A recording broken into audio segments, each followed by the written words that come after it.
இவன் சுமத்துன பழிய பத்தி எனக்கு எந்த கவலையும் இல்ல. இந்த ஊர் பேசுறத பத்தியும் எனக்கு கவலை இல்ல.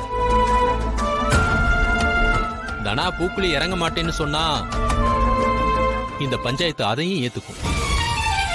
இல்ல நான் இறங்கி நிரூபிக்கிறேன்னு சொன்னாலும் அதுக்கு வேண்டிய எல்லா ஏற்பாட்டையும் இந்த பஞ்சாயத்து செஞ்சு கொடுக்கும்.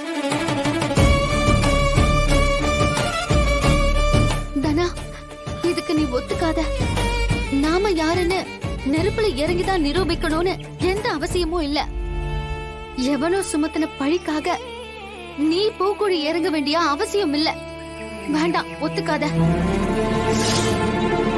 எனக்கு இந்த ஊர் என்ன சொல்லுமோங்கிற பயம்லாம் இல்ல.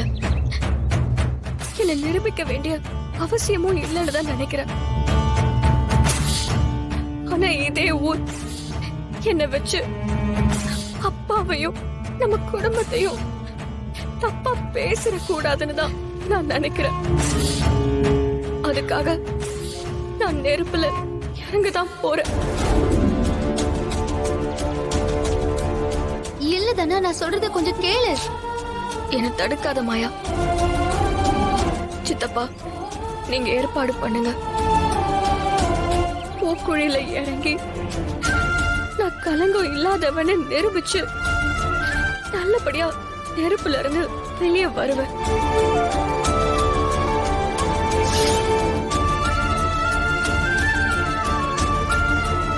ஐயா, அம்மன் கோவில்ல இன்னைக்கு ராத்திரியே தனா பூக்குழி இறங்குறதுக்கான ஏற்பாட்டை பண்ணுங்க. சரிங்க ஐயா, அப்படியே பண்ணிடலாம்.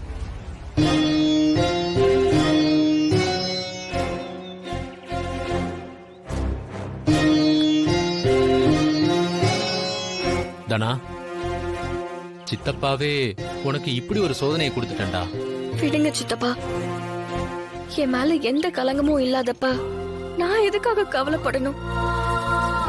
எனக்கு அந்த அம்மன் துணை இருக்கிறப்ப நான் நல்லபடியா பூக்குழியில இறங்கி வெளியில வருவேன்.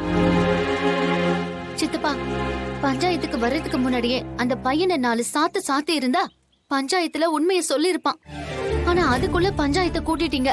இப்போ நம்மளால எதுவுமே பண்ண முடியல. இவன் நெருப்புல இறங்குறது மட்டும் இல்ல, அவன் தானா கால்ல விழுந்து நான் தான் தப்பு பண்ணிட்டேன்னு ஒத்துக்கணும்.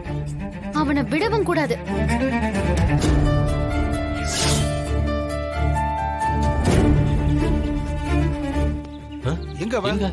எங்க போயிட்டான்?